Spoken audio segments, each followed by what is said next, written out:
Former Trump campaign advisor Rick Gates pleaded guilty Friday to conspiring against the United States and making false statements to the special counsel. As part of a plea deal, Gates will cooperate with Robert Mueller's investigation into possible ties between the Trump campaign and Russia. Each of the charges Gates faces carries a maximum sentence of 5 years in prison. CBS News Justice reporter Paula Reid is in Washington. Paula, what more information do you have about the terms of Rick Gates' plea deal?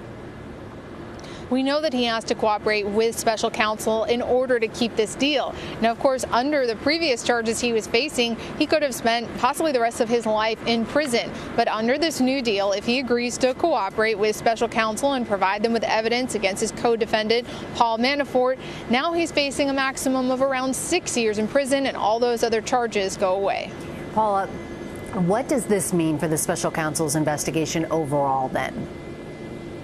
Meg, it's all about getting former Trump campaign chairman Paul Manafort to cooperate with special counsel and share what he knows. And over the past few days, you've seen special counsel really aggressively pursue Manafort from every conceivable angle. They've filed dozens of new charges against him. They secured a plea deal with a Dutch attorney he used to do business with, and now they have this Gates plea deal.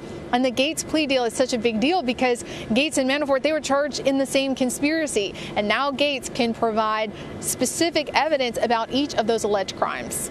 And Paul Manafort issued a statement Friday saying he is innocent despite Gates' plea. What can we expect from him going forward?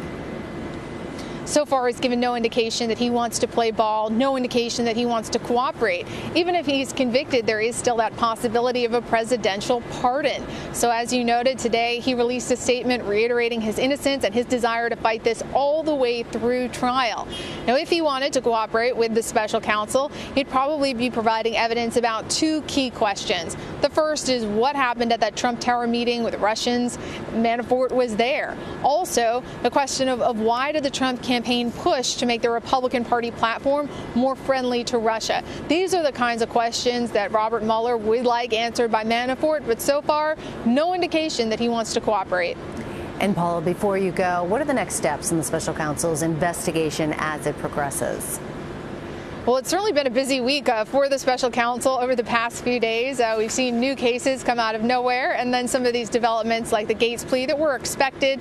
All we know for certain is that Paul Manafort is headed to trial. His trial likely won't start until September, last a few weeks. The appeals will last well into the rest of this year, and the Trump administration has actually funded the special counsel through next year. So, Meg, it seems as of now, as far as the eye can see, the special counsel investigation continues full steam ahead. All right, busy week indeed. Paula Reid, thanks so much.